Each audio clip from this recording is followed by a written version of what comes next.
नमस्कार मित्रों। आज मैं एक ऐसा वीडियो बनाने जा रहा हूं जो हमारा लेखन विभाग का है। 5 मार्क्स से में ये लेखन विभाग का जो विभाग है पत्र वो पूछा जाता है। ठीक है, तो मैं इसको स्टैंड पर रखता हूं मोबाइल और अब समझाने का प्रयास करता हूं। ठीक है, देखना। ओके, तो विभाग है पत्र। 10वीं कक्षा और 9वीं कक्षा दोनों में ये पत्र पूछा जाता है परीक्षा में। और पत्र कैसे लिखना है, अगर आप इसको ध्यान से समझ लोगे तो आप बिल्कुल अच्छी तरह से, चाहे किसी भी विषय पर पत्र आया हो तो आप उसे लिख सकते हो। यहाँ पर मैंने एक नमूने के लिए यह रखा है कि 10 जनकपुरी सोसाइटी, जगाना रोड, पालनपुर से माया पटेल बड़ौदा में रहने वाली अपनी सखी धारा भट्ट को वृक्षारोपण का महत्व समझाते हुए पत्र लिखती है। ऐसी आपको सूचना मिलेगी। आपको क्या करना है, इस विषय पर पत्र लिखना है। पत्र लिखते समय आपको क्या क्या ध्यान में रखना है। सबसे पहले हम बोर्ड की ओर खड़े हैं तो दाहिना हाथ, हमारा दाहिना हाथ जो भी है उस वक्त उस और आपको क्या करना है, सबसे पहले पता लिखना है। पता, एड्रेस, पता। ठीक है, तो किस ओर आएगा, दाहिनी ओर। ठीक है, तो कौन सा पता लिखना है, किसका पता लिखना है, पहले आप याद ध्यान दीजिए। पता लिखते समय जो पत्र लिखने वाला है वह आरंभ में अपना पता लिखता है। ठीक है, कौन पता लिखता है, अपना पता, मतलब पत्र लिखने वाले का पता शुरू में आता है और जिसको भेजना है उसको बाद में लिखते हैं। ठीक है, तो कैसे, अब यहां पर देखें तो पत्र कौन लिखता है, तो कहते हैं माया पटेल। ठीक है, माया पटेल पत्र लिखती है। तो आपको क्या करना है, लिखना है माया पटेल। उसका एड्रेस भी यहां पर दिया है, 10 जनकपुरी सोसाइटी लिखा हमने, फिर जगाना रोड लिखा है और अंत में है पालनपुर। पता समाप्त होने पर आपको क्या करना है, इसके नीचे पूर्ण विराम करना है। जहां तक खत्म नहीं होता है पता, आपको अल्प विराम करते रहना है। और सबसे अंत में आपको दिनांक लिखनी है। दिनांक यानी तारीख। कौन सी तारीख लिखोगे आप, तो हमेशा याद रखो कि पत्र जिस दिन भी लिखा जाता है उस दिन की दिनांक आपको लिखनी है। ये बात याद रखना है। जैसे कि मैं आज तारीख हुई 13/8/2020, तो मैं आज पत्र लिख रहा हूं तो आज की तारीख मैं लिखूंगा। तो 13 अगस्त 2020। ठीक है, 13 अगस्त 2020।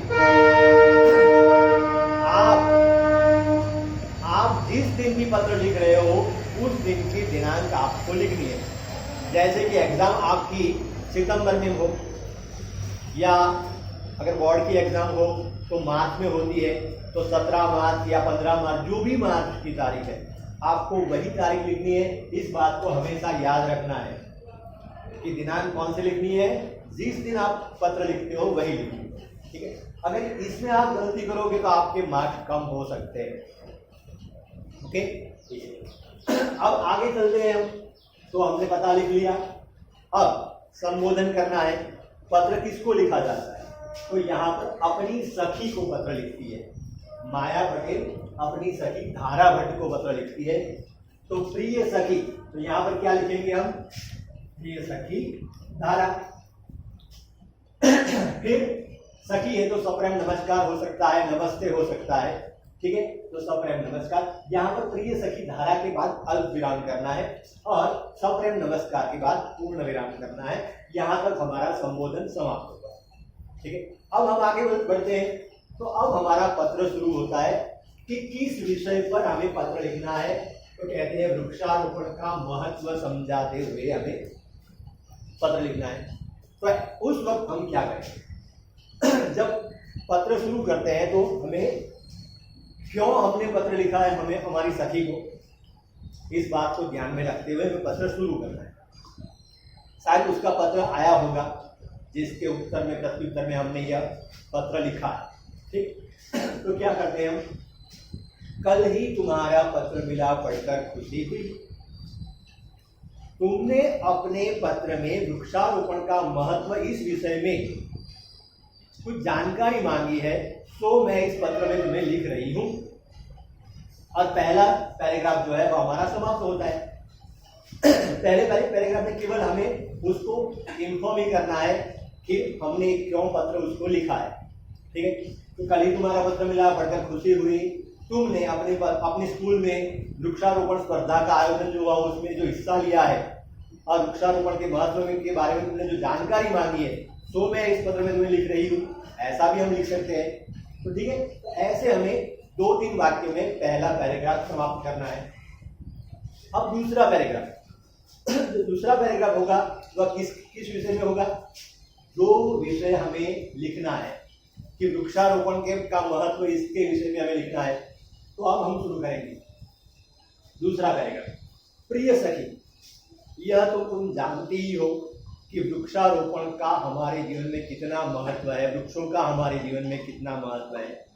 वृक्षों से बारिश आती है, हवा में जो गर्मी होती है उसको वृक्ष कम करते हैं, बारिश लाने में मदद करते हैं। वृक्ष की फल फूल लकड़ी ये सब बहुत कुछ हमारे काम में आते हैं। तो ऐसे वृक्षों का जो भी महत्व है उसको आपको उसके दूसरे पैराग्राफ में लगभग 8 से 10 वाक्य में यह लिखना है कि वृक्षों का हमारे जीवन में क्या महत्व है, उसके बारे में आपको लिखना है। एक तीसरा पैराग्राफ अब बनाना है, तो उसमें क्या लिखना है? उसमें लिखना है कि मैंने ऊपर बताई गई जो भी जानकारियां हैं उसमें से अच्छी अच्छी बातों को तुम ग्रहण कर लोगी और अपने घर के आंगन में एक पेड़ का पौधा अवश्य लगाओगी, तो मेरा यह पत्र लिखना सार्थक होगा। ऐसे हम तीसरा पैराग्राफ लिखते हैं और अंत में एक बात यह अवश्य लिखनी है, जैसे पहले पैराग्राफ है वैसे ही अंतिम पैराग्राफ कि तुम्हारे माता पिता को मेरा प्रणाम, छोटी मुन्नी को प्यार। इतना ही लिखना है, तुम्हारे माता पिता को मेरा प्रणाम, छोटी मुन्नी को प्यार। और अंत में लिखना है तुम्हारी सखी। तुम्हारी सखी कौन है? पत्र लिखने वाली कौन है? माया पटेल। ऐसे तुम्हें लिखना है यह पत्र, ठीक है। देखो कितना आसान है। अगर आपको इसमें समझ आ रहा हो न आ रहा हो तो आप 1 बार 2 बार इस वीडियो को बार देखोगे तो अवश्य आ जाएगा कि पत्र कैसे लिखना है। और इसके बाद मैं मानता हूं कि आपको पत्र लिखने में कोई परेशानी नहीं होगी। Thank you. પત્રના માર્ક્સ કેટલા રહે તે જવું તો 10મું 9મું બંને લીધું એટલે મારે આ વિડીયો બે ધોરણમાં મૂકવાનો 9 10 બંને કેટલા MB નો છે? દીપકભાઈનો ફોન આવ્યો કે તમે આટલા મોટા વિડીયો મોકલો ને